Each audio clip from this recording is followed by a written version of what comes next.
ನಮಸ್ಕಾರ ಸ್ನೇಹಿತರೆ, ತಮಗೆಲ್ಲರಿಗೂ ಪಂಚದಿನಗಳ ಬೆಳಕಿನ ಹಬ್ಬ ದೀಪಾವಳಿಯ ಹಾರ್ದಿಕ ಶುಭಾಶಯಗಳು. ನಾನು ನಿಮ್ಮ ಜೊತೆ ಪ್ರೊಫೆಸರ್ ಜಿ.ಕೆ. ವಾಡ್ಕರ್ ಗೋಕಾಕ್ದಿಂದ. ಲಿಸನ್ ಟು ಮೀ, ಸ್ವಲ್ಪ ನನ್ನ ಮಾತು ಕೇಳಿ ಎಂಬ ಈ ನನ್ನ ಯೂಟ್ಯೂಬ್ ಚಾನಲ್ಗೆ ಸ್ವಾಗತ ಸುಸ್ವಾಗತ.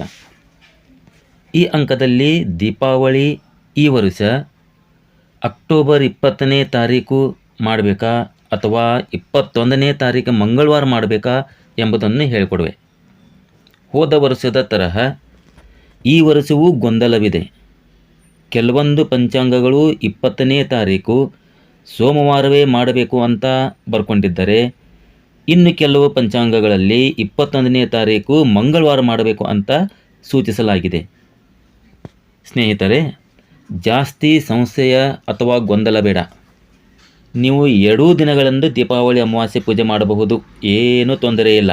ಆದರೂ ಇಲ್ಲಿ ನಾನು ಒಂದು ವಿಷಯ ಸ್ಪಷ್ಟವಾಗಿ ನಿಮ್ಮ ಗಮನಕ್ಕೆ ತರುತ್ತೇನೆ, ಸ್ವಲ್ಪ ಗಮನವಿಟ್ಟು ಕೇಳಿ. ಅಕ್ಟೋಬರ್ 20ನೇ ತಾರೀಕು ಅಮಾವಾಸ್ಯೆ ಮಧ್ಯಾಹ್ನ ಸುಮಾರು 3:44ಕ್ಕೆ ಪ್ರಾರಂಭವಾಗಿ 21ನೇ ತಾರೀಕು ಸಾಯಂಕಾಲ ಸುಮಾರು 5:55 ಮುಕ್ತಾಯಗೊಳ್ಳುತ್ತದೆ. ಅಂದರೆ ಮಂಗಳವಾರ ಸಂಜೆ 6 ಗಂಟೆಯ ಒಳಗೆ ಅಮಾವಾಸ್ಯೆ ಹೋಗುತ್ತದೆ. ಅಂದರೆ 20ನೇ ತಾರೀಕು ಸೋಮವಾರ ದಿನ ಇಡೀ ರಾತ್ರಿ ಅಮಾವಾಸ್ಯೆ ಇರುತ್ತದೆ. ಇನ್ನು ದೀಪಾವಳಿ ಪೂಜೆಯಾಗಲಿ, ನವರಾತ್ರಿಯಾಗಲಿ, ಕೃಷ್ಣ ಜನ್ಮಾಷ್ಟಮಿಯಾಗಲಿ, ಶಿವರಾತ್ರಿಯಾಗಲಿ ಅಥವಾ ಪ್ರದೋಷ ಪೂಜೆಯಾಗಲಿ ಸೂರ್ಯಾಸ್ತದ ನಂತರವೇ ಮಾಡಲಾಗುತ್ತದೆ ಹೊರತು ಹಗಲಿನಲ್ಲಿ ಅಲ್ಲ. ಹಾಗೂ ಈ ವರ್ಷ ದೀಪಾವಳಿ ಪೂಜೆಯ ಶುಭ ಮುಹೂರ್ತದ ಶುಭ ಲಗ್ನಗಳು ಅಂದರೆ ಸ್ಥಿರ ಲಗ್ನ, ವೃಷಭ ಲಗ್ನ ಹಾಗೂ ನಿಶಿತ ಕಾಲ 20ನೇ ತಾರೀಕು ಸೋಮವಾರವೇ ದೊರಕುವುದರಿಂದ ಈ ವರ್ಷ ದೀಪಾವಳಿ ಅಮಾವಾಸ್ಯೆ ಲಕ್ಷ್ಮೀ ಪೂಜೆಯನ್ನು ಸೋಮವಾರ ದಿನಾಂಕ 20ನೇ ತಾರೀಕಿನಂದೇ ಮಾಡಿದರೆ ಇನ್ನೂ ಸರ್ವಶ್ರೇಷ್ಠ. ಇನ್ನು ಯಾರು ದೀಪಾವಳಿ ಅಮಾವಾಸ್ಯೆ ಲಕ್ಷ್ಮೀ ಪೂಜೆಯನ್ನು ಮನೆಯಲ್ಲಿಯೇ ಮಾಡುತ್ತಾರೋ ಅವರು ಸೋಮವಾರ ದಿನವೇ ಮಾಡಿ ಉತ್ತರ ಪೂಜೆ ಮಾಡದೆ ಮಂಗಳವಾರ ದಿನವೂ ಪೂಜೆಯನ್ನು ಹಾಗೇ ಇಟ್ಟರೆ ಏನೂ ತೊಂದರೆ ಇಲ್ಲ. ಅಂದರೆ 2 ದಿನವೂ ದೀಪಾವಳಿ ಈ ಹಬ್ಬವನ್ನು ಮಾಡಿದಂತೆ ಆಚರಿಸಿದಂತೆ ಆಗುತ್ತದೆ.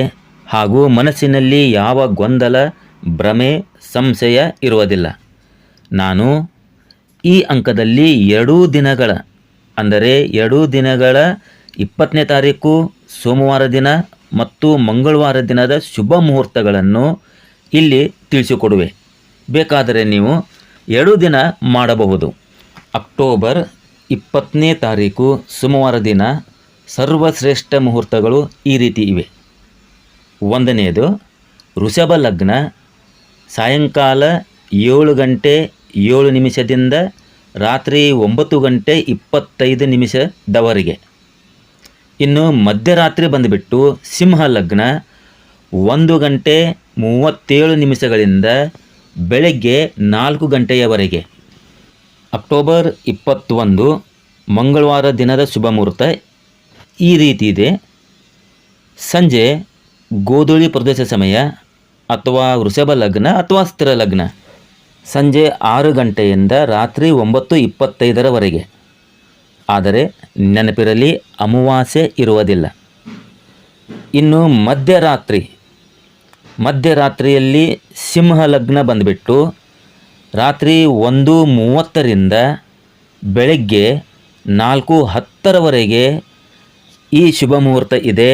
ಆದರೆ ಇಲ್ಲಿಯೂ ಸಹ ಅಮಾವಾಸ್ಯೆ ಇರುವುದಿಲ್ಲ, ಪಾಡ್ಯ ಶುರು ಆಗಿರುತ್ತದೆ. ಸ್ನೇಹಿತರೆ, ಮುಂದಿನ ವರ್ಷವೂ ಇದೇ ಗೊಂದಲ ಇದೆ. ಕಾರಣ 2026ನೇ ಇಸವಿಯಲ್ಲಿಯೂ ದೀಪಾವಳಿ ಹಬ್ಬ 2 ದಿನ ಬಂದಿದೆ. ಬಂಧುಗಳೇ, ಮಾಹಿತಿ ಇಷ್ಟವಾಗಿದ್ದರೆ ಈ ವಿಡಿಯೋವನ್ನು ಇನ್ನೊಬ್ಬರಿಗೆ ಕಳುಹಿಸಿ ಹಾಗೂ ಸಬ್ಸ್ಕ್ರೈಬ್ ಆಗಿ. ಮತ್ತೊಮ್ಮೆ ತಮಗೆಲ್ಲರಿಗೂ ದೀಪಾವಳಿ ಹಬ್ಬದ ಹಾರ್ದಿಕ ಶುಭಾಶಯಗಳು. ಧನ್ಯವಾದಗಳು.